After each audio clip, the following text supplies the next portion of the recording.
Welcome to the Mutual Aid Report. The Mutual Aid Report delves into the concept of mutual aid and unpacks its historical significance and its role in local communities by spotlighting individuals who are making a real difference at the grassroots level in the city of Chicago. Let's elevate the profile of mutual aid, shed light on these community-based initiatives, and motivate others to either join or back existing ventures. Let's get right into it. Good afternoon, Chicago. This is WLPNLP, Chicago 105.5 FM Lumpy Radio. This is the Mutual Aid Report. I'm your host, Mario Smith. Thank you so much for being with us on this wonderful day in Chicago, and we are glad that you are here. The Mutual Aid Report is designed to provide help for those who need help and to talk to the folks who give that kind of help. And today we are very fortunate to have a very interesting organization. The name of the organization is called Hands Together to Feed Chicago. And Clelia Pujaid is the person in charge of that wonderful organization. And we're also with Marcos Alvarado from About Care for Friends. And first, thank you both for being on the show today. We really appreciate it and appreciate the fact that you guys are doing what you're doing for our great city. And we are inviting our Lumpin' Radio, lumpinradio.com, and our Lumpin' TV audience to get into this conversation today. This is going to be a good one. All right, let's get started. Clelia, welcome to the show. Thank you so much for being on the show. I'm wondering what inspired you to create this organization, and how did all this begin? Yeah, so I've always loved to cook. I'm French, so I was born in France, and most of my family lives in France. And so I grew up around cooking and food as a means of bringing people together. And when I moved to the US, I continued to cook and kind of expand my skills in the kitchen. And then when I started high school, so I would take the bus to go to high school around the downtown Chicago area. And during the summers, I'd also work around that area. And I saw people lining up in front of soup kitchens waiting for food. And I knew that this was something that I wanted to help with. And I thought that maybe with my cooking background, it was something that I could help with. And really my goal when I started cooking, and my goal to this day, is to not only provide food for people, but also to provide like a space for community and family and friendship. Because I think for me, it's really important that food isn't just sustenance, it's also community, because that's what it's always been for me. And I really wanted to bring that for other people around Chicago. When you got the idea to start Hands Together to Feed Chicago, what was the impetus? What was the thing that happened that made you say, this is what I need to do? I worked around the area near Michigan Street over the summer, and I was taking the bus home one day, and there was a really, really long line near the soup kitchen on LaSalle, and I went in because I was thinking that maybe they needed some help. So I went in, talked to some of the people there, and they needed a lot of help both serving the food and preparing the food. So I volunteered that day, just kind of spontaneously out of the blue. And then when I came home, I realized that I wanted to do this more often and really make this a bigger effort. So that's when I started reaching out to different organizations and seeing if I could maybe come in and prepare a meal and commit myself to this as like a more concrete way. Yeah. You're a chef. This is what you do. You make food all the time. I'm wondering, in the space that you're in, and then seeing so much discrepancy in Chicago when it comes to people being able to eat.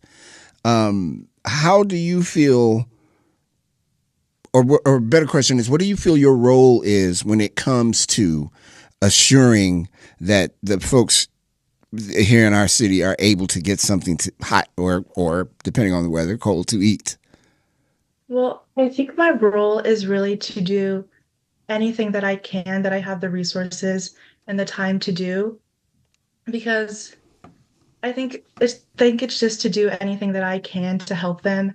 And when I'm going through my day-to-day life and eating meals with my family, remembering that there are people out there who may not have that, and remembering that that's something that I can help with, and doing whatever I can to help them with that.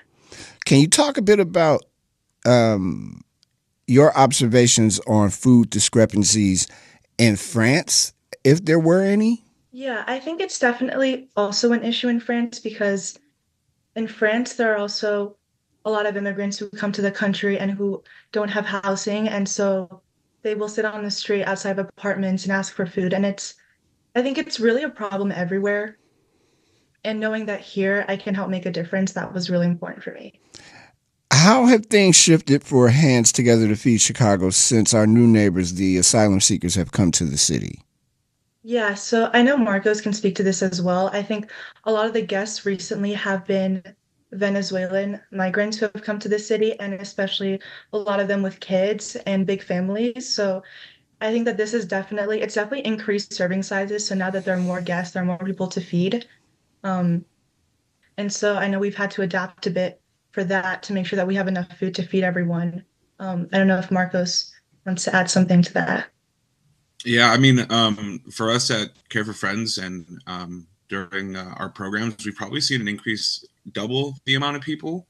We used to average maybe 40 to 50 people a day. Now it's hitting somewhere, I think yesterday on Monday, we hit around 75, and on Saturday it was like 90. So it's almost been doubled, but thankfully we've been able to keep up with the demand. And Marcos, I do want you to talk more about Care for Friends, but before you do, there are time limits that have been placed on how long the migrants can stay in a shelter before they are asked to leave said shelter. And it doesn't seem, and either and actually both of you can handle this question. There doesn't seem to be a plan past the 60-day limit if that 60 days doesn't get extended. How do you think, or what do you think your role will be upon the end of that 60 days? Is it to increase what you're doing? Is it to is your assistance, does it change from food to trying to find shelter for folks? What do you foresee happening? So I think ultimately you kind of hit the nail on the head. It's I think we're gonna have to be transitioning to a way where we're helping a lot of these asylum seekers find more permanent housing, find a job and other things like that. Right now, we do offer some assistance with that, but it's hard. And so I think a lot of what it's going to be after that 60 days is finding them more permanent residency, finding them a more permanent job and things like that. But yeah. Clearly, the same question for you. How do you foresee your assistance changing, if it does at all, after the 60-day period for the migrant folks? And have you been getting more people who are more of the asylum seekers that you've been feeding? I think really the main way that it would change would just make sure that we're making enough food to feed all of them. And something that I've also kind of been considering recently is since a lot of them are from Venezuela and the food there is pretty different from here. So I think also maybe bringing out like taste from home. I know recently I made these chicken drumsticks and they were a little bit spicier. And I think that I hope that maybe kind of help them like give them some memories of food that they had back home and make them feel more comfortable here and really know that we're welcoming them in our community. Marcos, could you please talk a little bit about Care for Friends? Care for Friends, we're a relatively small nonprofit, but what our main goal in the community is right now, we're in Edgewater. We used to be in Lincoln Park, but our old space is getting renovated. So we're renting out Church of the Atonement of an Edgewater. Our main goal is to serve as a central hub where people can not only come get a hot meal 3 days a week, but during that time they can come see a doctor. We have a doctor come in once a month, and then we have a podiatrist come in once a month. And then we do clothing available every time we're open, as well as a small pantry that we have. And we have a social worker there as well. So our goal is people can come in and it's a one-stop shop. You can come and sit down, have a meal, chat with some friends, see a doctor, get some clothing, and ultimately get some help just by stopping in once. Yeah. And I imagine that your organization is also looking for volunteers to be able to assist in all of that. The website, by the way, is careforfriends.org And there's information on how to become a volunteer for the folks who are listening and watching us on Lumpen.tv. When it comes to cultivating partnerships, Clelia, how did you go about, or how do you go about doing that? And how long have you been doing Hands Together to Feed Chicago? Yeah, so I've been doing this for, I think, about maybe a year and a half, 2 years now. Wow. And I started on a much smaller scale. So really just like volunteering at soup kitchens near my house and helping prepare a meal with another team of volunteers who was already there. And then when I started wanting to make this kind of my own thing, I emailed a lot of organizations. I think maybe the first time, maybe 30 to 50 organizations, talked to them a bit about my cooking experience, and just asked if I could come in anytime to help prepare a meal. And Care for Friends was one of those organizations that I emailed. And after that, there were a lot of, phone calls, Zoom calls to kind of like consolidate partnerships. And then I would come in for a tour of the facility and to speak to some of the members who already work there to kind of get a better idea of what they're doing and what they would need me to do. And then all the times, the first time would be kind of on a try basis. So I would come kind of as a guest cook, see how it went. And then if it went well, I would come back and kind of start a regular partnership with that organization. And your website is handstogethertofeedchicago.com. Again, for our listeners and folks watching, there's on your website, you talk about three things in terms of how people can help. You talk about preparing and serving meals, developing recipes, making it easier for others to cook in their communities, and raising awareness and sharing ways to help through our social media accounts. Well, actually, how you guys can help. Now, developing recipes for walk me through that. So you're not just giving food to people and feeding them. You're also giving recipes from your book, as it were, to show organizations how they can do that. How did you think of, I don't know of anybody else in Chicago that's doing that. How did you come up with the idea to do that? Yeah, so I remember the first time that I was cooking a meal for this many people, I was a bit overwhelmed because online, a lot of the times when you find recipes, it's family size, so like four to six people, maybe 8 people max. And now I was cooking for 50, 60 people, and it was a lot more. And so I had to go in and kind of adapt the recipes, adjust all the measurements and the servings and the ingredients for what I think that the place I was cooking at would have, the ingredients they would have, as well as the amount of people I was cooking for. And I thought that it would be helpful to be able to do that for other people, because I think just going in and cooking for this many people is really overwhelming, just doing it the first time. And I was hoping that making my own recipes where I adapted the measurements, the ingredients, and I also tried to accommodate for seasonal ingredients as well as ingredients that I thought were more commonly found at food pantries and ingredients that these organizations tended to have. Like we usually have a lot of sweet potatoes and bell peppers. So those are featured a lot in the ingredient book, in the recipe book. And yeah, I just started writing down the recipes that I had used, and every time I use a new recipe, I add it. And I published it on my website, shared it with some volunteer organizations and soup kitchens in Chicago, as well as around the US, just in the hopes that maybe someone sees it and now they're like, okay, I can do this too. Have people been receptive to that? Yeah, I've gotten some responses from some organizations and soup kitchens I've shared it with, and they've shared it with their volunteers. And I've also shared it at some places I've volunteered in the past where I first started doing this. And they said they've shared it. So I'm hoping that it can have an impact somewhere. And forgive me, you've only been doing this for, you said, a year? About a little over a year and a half, 2 years about. Huh. Okay. And I'm only emphasizing that because there are organizations in Chicago that have been around for years, decades. And I've never, ever, ever heard of any of them figuring out a way with their partners to be able to say, this is how you feed this many people. That's significant to me. I think when we start talking about how we can help minimize this problem, it's stuff like what you're doing. It's showing other people. You teach a man to fish, he'll eat for a lifetime, that kind of thing. And that is like one of the most basic things in the world. But I'm amazed that no one else had ever thought. Okay, go ahead on, Clelia. I see what you're doing.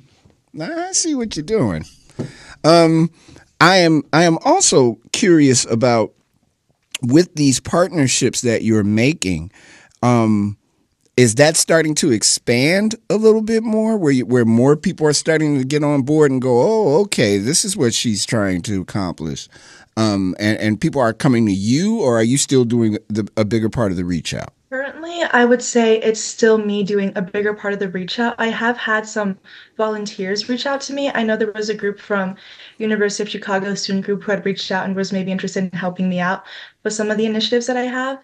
And right now, my focus is reaching out to some more organizations because I'm currently organizing a Valentine's Day Bake-a-thon where I try to distribute as many Valentine's Day baked treats to shelters around Chicago as I can.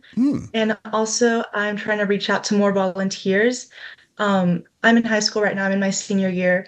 So I'm going to be going to college next year. So I really want to keep this going in Chicago while I'm stop, there. hold it, wait, stop and hold it. You're in high school? All right, this is a little bit overwhelming for me. And it's not that I didn't do my research, but I just, one more time. You're a senior in high school, I'm imagining. What are you thinking about in terms of like college and stuff that you want to do as you move further into your educational career? Right now, I'm looking to go into engineering and business, specifically maybe biotech engineering. And what I really want to do in college is I want to continue this in college. I want to bring Hands Together to Feed Chicago to wherever I go to college. And I'd like to kind of make it a chapter there. And as well, I want to keep it going here. And I also want to get some more college volunteers and keep it going with shelters wherever I go to college. You got an idea where you might go? Well, right now, I was accepted REA into Yale, and I'm thinking of either hopefully going there, or maybe maybe MIT, since that school is really good for engineering. The teacher in me is like, okay, have you made this plan out yet? You know, it's January. You got to start thinking. I sound like one of your counselors at your school. I didn't mean to hit you over the head with that, but I just find that's fascinating to me. Wow. All right. So to our Lumpen Radio and Lumpen.tv audience and folks listening around the world on lumpenradio.com, if you are not picking up what we're putting down, this is a young lady, along with what because Marcos is also very formidable in this fight. They are fighting to minimize food discrepancies in our city. That has to give you the impetus to at least go to their websites and figure out and find a way that you can volunteer and help out, and hopefully because the problem is it's a chasm, right? We are existing in the most bountiful, plentiful place probably on the planet, and there's more strife than it's ever been here. And the idea that the two of you are joining forces, if you will, to help the situation, it's inspiring. It's freaking me out, man. You're in high school. Okay. Marcos, I know that you provide a lot of help for folks who are new neighbors and for people who have been here already. How long has Care for Friends been in existence? So I believe that around 50 years. It originally started as a small organization within a Church of Our Savior in Lincoln Park, where they would team up and cook meals for the community. But I believe in 2014 is when we officially became a nonprofit, or 2016, around there. And then I joined up about 2 years ago, like a year and a half ago. So overall 50 years, I would say, give or take. I dare to ask, I'm hoping you don't say you're in high school too, or I'm going to turn this mic off and I'm going to go home. Because my day will be done. I am not. Right. No, I'm 25 years old. I've been out of high school for a little bit. Thank you. It was about to be a thing. Stephanie was going to have to do the rest of the show because I was going to pass out. We are we have the honor of having Marcos Alvarado from Care for Friends and Clelia Pujade from Hands Together to Feed Chicago with us here on the Mutual Aid Report. Also need to ask, and this is a tough one, when you are doing things in the service of the city to help the citizens here in Chicago. Has there been any reach back from the city, from like an alder or anyone in city government to what particularly what Hands Together to Feed Chicago is doing? Anybody reach out to you? Has anyone said, hey, how can we assist, or how are you doing this? Anything like that? As of right now, no. I think, yeah, I haven't really gotten really any reach out from government officials. Um, but yeah, as of right now, not really. It would seem to me that that would be the For Care for Friends, I know a lot of the aldermen in the wards in which we serve, they do help us out. They share all our information. I know recently the aldermen have created kind of like a resource list of places in their own community, so we've helped out with that as well. And as far as like big events and other things, we have had the Secretary of the State, I believe, has joined us for an event or two, as well as some other people of that variety. So they do help us out. You know, they reach out a bit and talk to us about what we're doing in the community and how they can share that to make sure that everybody knows. As we approach what will hopefully be, although it's, I mean, I don't know how familiar clearly you are with Chicago winters, but these things tend to do the up and down. Like right now, it's going to be warm again, and then it'll get cold again, and it might snow a few times before it's finally like July. And this might sound rudimentary, but I'm not trying to make it sound that way. But the weather does affect how you guys do what you do. Do you how much shifting and pivoting, and this is for both of you, do the organizations have to do when it's like, okay, it's going to be amazingly cold, horribly cold in Chicago. We aren't expecting people to be outside. Hopefully they're in a shelter, hopefully, or a warming center. But how does that affect what you guys do? The weather, that is. For us, it gets busier. Especially, you know, I want to say Saturday when it was real cold. Man, look. We tend to have a lot of people coming, and not only are they, you know, coming just for the services, but they're coming earlier, so they have somewhere warm to stay in while they wait for us to open. And so usually we'll get like a good amount of people during like the middle of the day, and then people will trickle in. But for those days, it's, you know, it's a packed house the whole time we're there.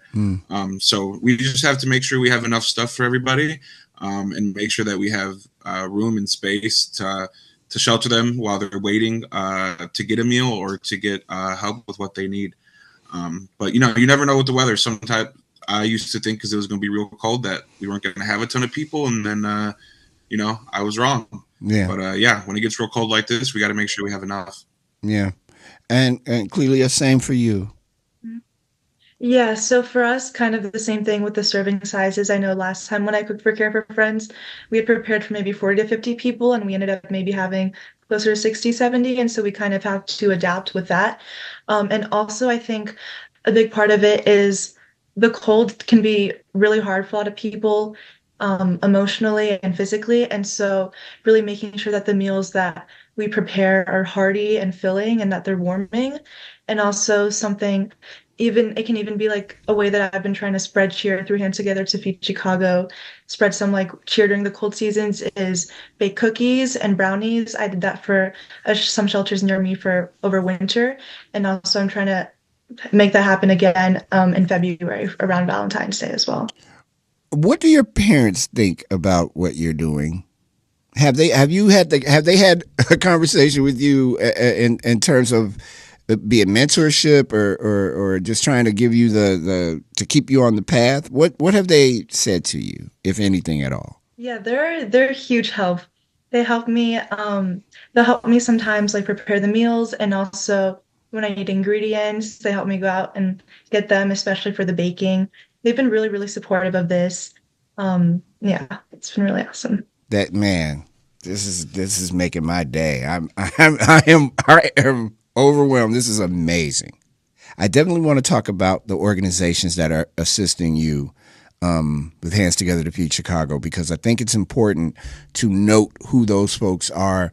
Our audience, thankfully, is pretty vast around the city. So there are places around town where there are people who hopefully will be listening to what we're saying, or know folks who need the assistance.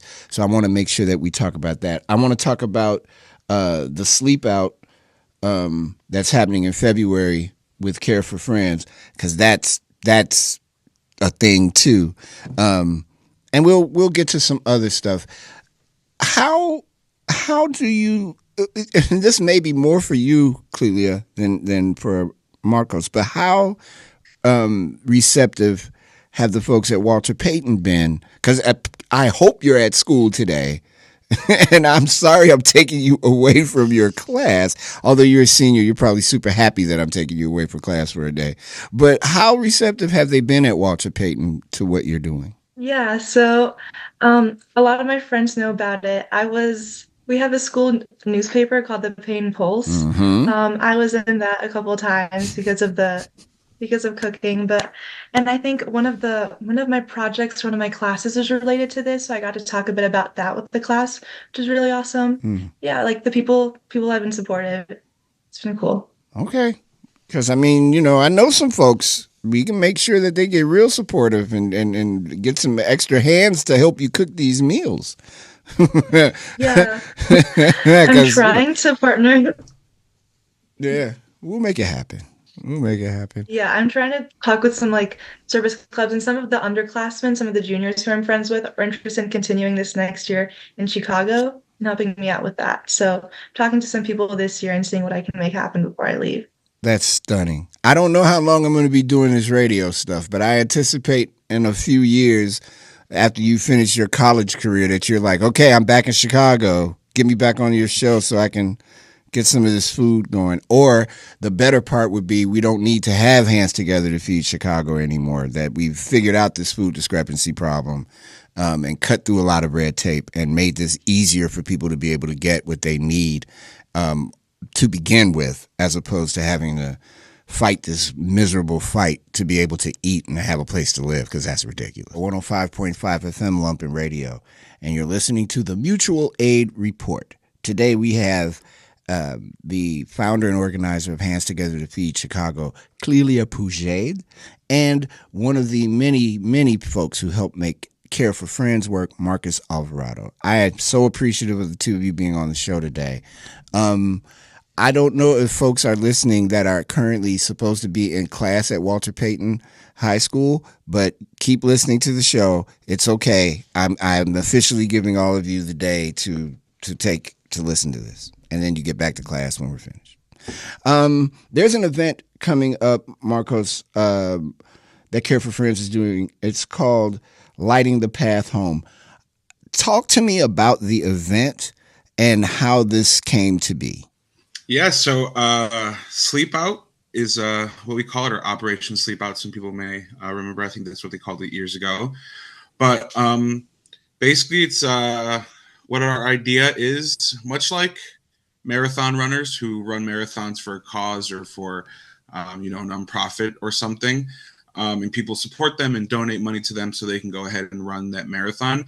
We try to do the same thing, but instead we sleep out in tents in the middle of February in the heart of Chicago. We're right there in Lincoln Park, sleeping out in tents. So people can sign up to sleep out in tents, and they have a team and like a fundraising page that we set up for them, and they raise money for them to sleep out in tents. Or we have other options where you can host your own sleep out, and we live stream the whole event. We have speakers come in to talk about homelessness and to talk about food insecurity. And it's just a fun night. It's like a big bonfire that we do. And then those who stay out in the tents will stay up all night. We'll have people tending their fires, from 12 to 6 in the morning. So it's a lot of fun, but it is real brutal for the people who are sleeping out. And that's more indicative of just what someone who is houseless, what they go through in a Chicago winter. When it's not an event around it, it's part of their daily survival. We had the pleasure of having the folks from the Orange Tent Project on, and it's a real thing housing yourself in a Chicago winter. It's sad that we have to do this. One of the things that I talked to them about, and I'll share this with you to get your response, about the warming centers only being open from 9 a.m. to 5 p.m. There's something diabolical about that to me. I don't understand why. And they were very kind to be able to extend those hours in those places with this past polar vortex that we just went through earlier this month, where like the Harold Washington Library, the basement stayed open for 24 hours, maybe even 48 hours, because it was brutal.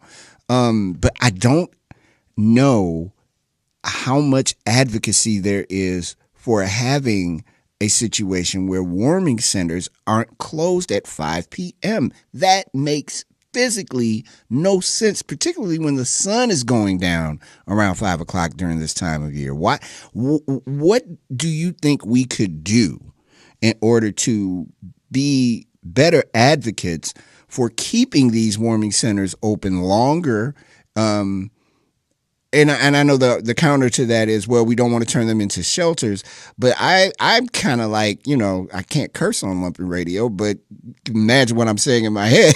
It's like, why wouldn't you want to keep them open longer? Why do you want people to go outside and risk getting frostbite or hypothermia and dying? What type of advocacy do you suggest that we could do, just regular folks could do, to make a change when it comes to that alone? That's a great question, and it's something that I've thought about before, because before coming into this position and doing what I do now, I was relatively ignorant to what warming centers were, how they operated. And then you come to find out that unless it's an event like we had this past week, they don't open unless it's 32 or below. Right. And like you said, closing at 5 p.m., the sun may still be out. It may not be as cold as it's going to be for the rest of the day. So I think in terms of advocacy and figuring out how you yourself can aid, I think the first step, as always, is to learn about it, to learn, that not only do we have warning centers, but they have these types of restrictions on them. And then I think going from there is to reach out to the people who are in charge, or the aldermen who these places are located in, and talk to them about, why can't we? It doesn't necessarily have to be a shelter where they have to stay the night, but I think it should be available for, 24 hours at a time for some people, especially if it's, 3 degrees all day and then it drops to -1, during right when the sun goes out. So it's a scary situation for a lot of people. And yeah. And I know you could probably speak to this as well because of the work you do with the houseless, in terms of a lot of folks don't want to go to a shelter because those things get kind of dicey. So in a situation where we're talking about a warming center or an opportunity for people to be able to come in when they want, but have this facility accessible, that's all. I don't want folks listening thinking that I'm suggesting that those should be shelters, but they should be spaces available if a person who does not want to go to a shelter can go and get warm. It's been bothering me since we had the Orange Tent Project folks on the show, because I can't understand why Chicago can't be more in front of that. If nothing else, at least keeping people warm.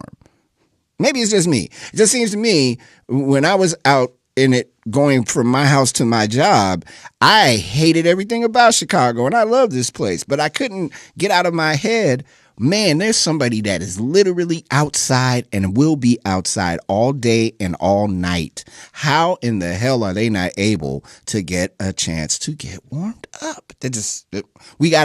I'm down for helping in any way that I can with my big mouth to try to get the city to fix that problem. I just really want us to this should not ever be an issue, keeping people warm. I said what I said. And Clelia, you've got a lot of volunteering opportunities for people if they're willing to give you some assistance. Let's talk about, and now that I've calmed down, let's talk about the volunteering opportunities that you have with Hands Together to Feed Chicago. Really, we're looking for volunteers who can come in and help us prepare food. So that would be, for example, every month with Care for Friends, who could come in with us and help us prepare the meals because we always need more hands in the kitchen, as well as we host monthly birthday parties with Cornerstone Community Outreach. And a big part of that is baking a lot of cupcakes and cookies and bringing those over to the shelter. And so we are looking for volunteers who love to bake and who maybe would be willing to bake some at home, drop them off with me or drop them off at the shelter with us and help us set up the party, as well as I talked about this a bit earlier, but the Valentine's Day Bake-a-thon, I'm going to be doing a lot of baking for that too. And so something that I'm trying to get started. This isn't volunteering per se, but I'm trying to organize a baking ingredient food drive. So having people around the city who'd be interested in donating baking ingredients. I'm trying to get the logistics for that settled, but who'd be interested in donating baking ingredients that we can use those to bake the treats and distribute them because this is going to be one of our biggest projects yet. So far, I have around 7 to 8 shelters who are interested. And so since that would be maybe 40 to 50 people per shelter, that's going to be a lot of food. And so any help we can have with ingredients would be really appreciated too. And I believe that's the Cornerstone Cupcakes thing that you're talking about. Is that part of it? Yeah. Yeah. Talk to me more about Cornerstone Cupcakes, because now I want a cupcake. I had no desire for a cupcake 2 minutes ago. Now I'm like, let's go. Talk to me a little bit more about Cornerstone Cupcakes. Yeah, so Cornerstone was an organization that I contacted, I think maybe last summer. Just I wanted to see if I could come and prepare meals, kind of the same thing. And they invited me for a tour of their facility. So I went on the tour, I spoke with our volunteer coordinator, and she told me about, I don't know, you probably heard of Cake for Kids, Mm-hmm. which is this organization that bakes cakes for kids in shelters. And they do it with Cornerstone. And I thought that that was really, really awesome. But she did tell me that the adult guests, the adult clients, so the adult men and women who live at the shelters don't necessarily have that reciprocated for them. And so I talked with their volunteer coordinator, Amanda, and I decided to set up the monthly birthday party initiative. So this is where Mm. we bake cupcakes and we set up a birthday party every month and then we make cards and we celebrate the birthdays that happen that month. And I bring over some cupcakes to celebrate together. We sing happy birthday.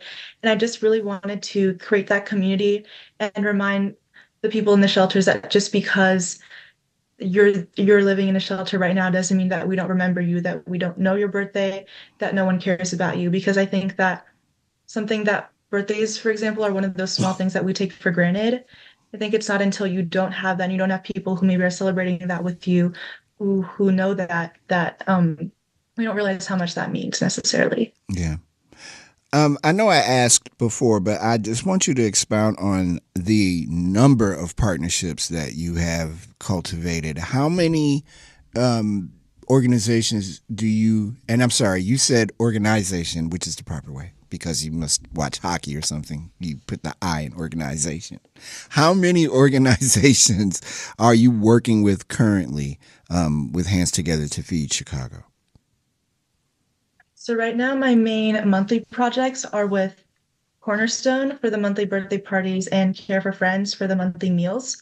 Over the summer, I worked with a lot of organizations around the suburbs, as well as a bit more organizations in Chicago. And then when the school year started, I had to kind of like set like a monthly routine with certain organizations so I'd be able to balance everything. And then right now for the Bake-a-thon, I'm looking to take on maybe 10 more organizations for this Bake-a-thon. So right now I have 6 to 7 that I'm going to be working with, some of them which I've worked with in the past, such as Sarah Circle and Cornerstone.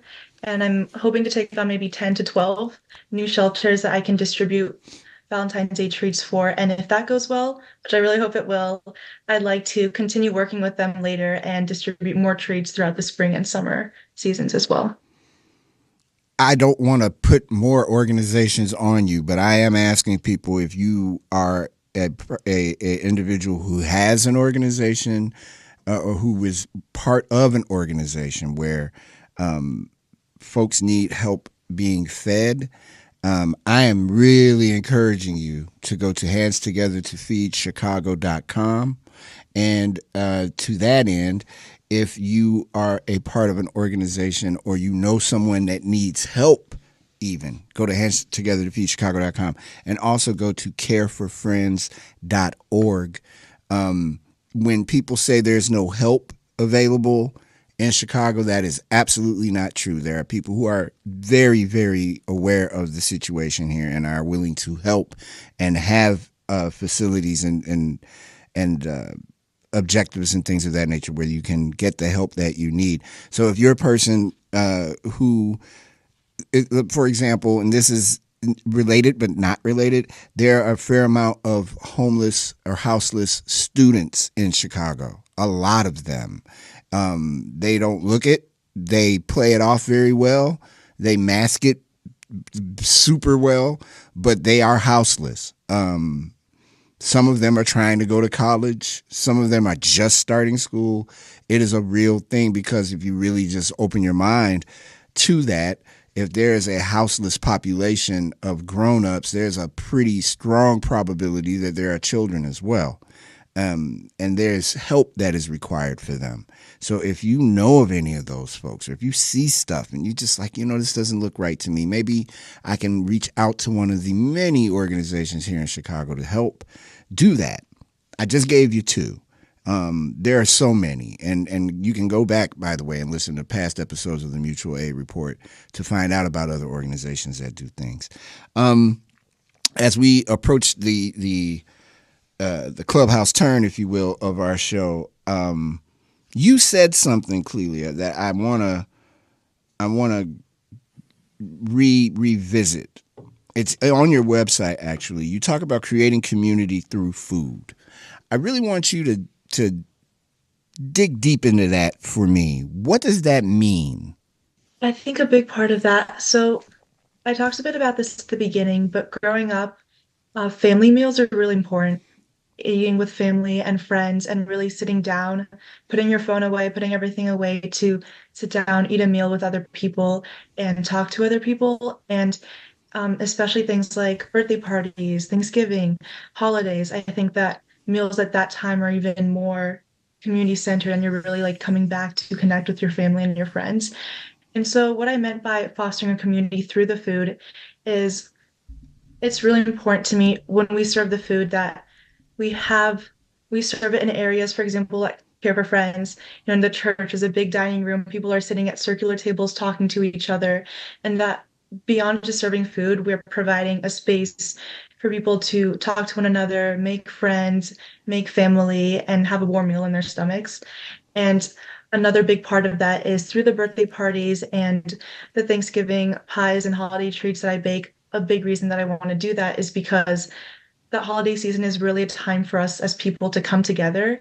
And I think that when we have food, it's easier for us to come together, to eat, to enjoy food, and it really sparks conversation. I think that a conversation is always better when it's happening on a full stomach. And so I really think that food is the path to community, sitting down with other people to have a meal, enjoy snacks, enjoy treats. I think that's really the path to community is food. And Marcos, with Care for Friends, with all that you guys are doing, talk to me a bit about the mission statement for Care for Friends, if you don't mind. We're really doing what we can to combat homelessness and food insecurity in whatever way we can, whether that's being a place for people to be, food for people to eat. And so we do that, and, we're no questions asked. So whoever you are, we want to help. We consider everyone in the city our friends, and so we make it our mission to eventually provide resources for these people, so that way this isn't the reality anymore. They hopefully by the end of, I guess, any nonprofit's goal is to not be needed anymore, and I think that's what we ultimately hope for at the end of the day. And with a Care for Friends, you can volunteer as an individual, you can volunteer as a group, or you can volunteer as a corporation. So again, I'm asking my friends who are listening, if you fit in any of those categories, make it your business to go to careforfriends.org / volunteer. And if you reach out to Hands Together to Feed Chicago, there's plenty of information on how to be a volunteer and how to help out, including but not limited to the recipes. Because I did not ask the proper question. You're in high school, but you're a trained chef. How did that happen, Clelia? How? Yeah, so I went to France, I think maybe a year back or so, and I studied under a chef who had previously worked in a Michelin-starred kitchen in France, and who was now teaching lessons to high schoolers. And so I studied under him for maybe almost a month, 3 weeks to a month, and then I came back and using that experience, I worked in a catering kitchen, a local catering kitchen, and there I practiced cooking really with a team, preparing meals for catering events, as well as because this was after the Venezuelan migrants had first come to Chicago, we also prepared meals to be distributed through the Greater Chicago Food Depository.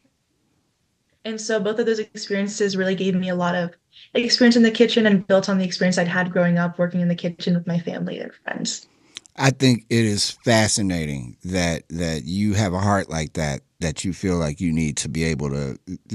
It is everything that we talk about on this show. People doing stuff above and beyond and really getting into the idea of not liking what they see and saying that they can help make some kind of a change.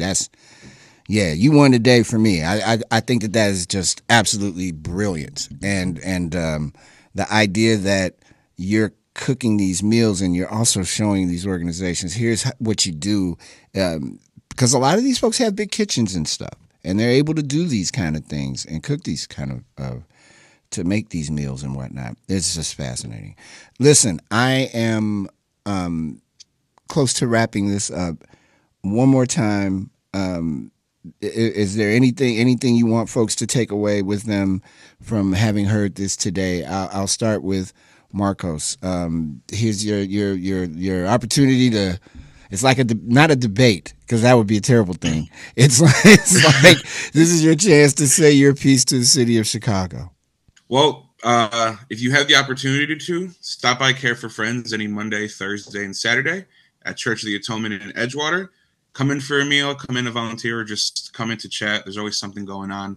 I hope to see you in, and hopefully you can maybe one day join us and help Clelia prepare one of her famous meals of ribs and sweet potatoes.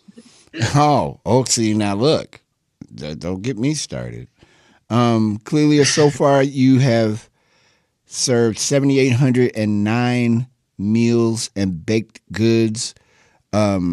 What is your goal in terms of that number, or is there an end number for that?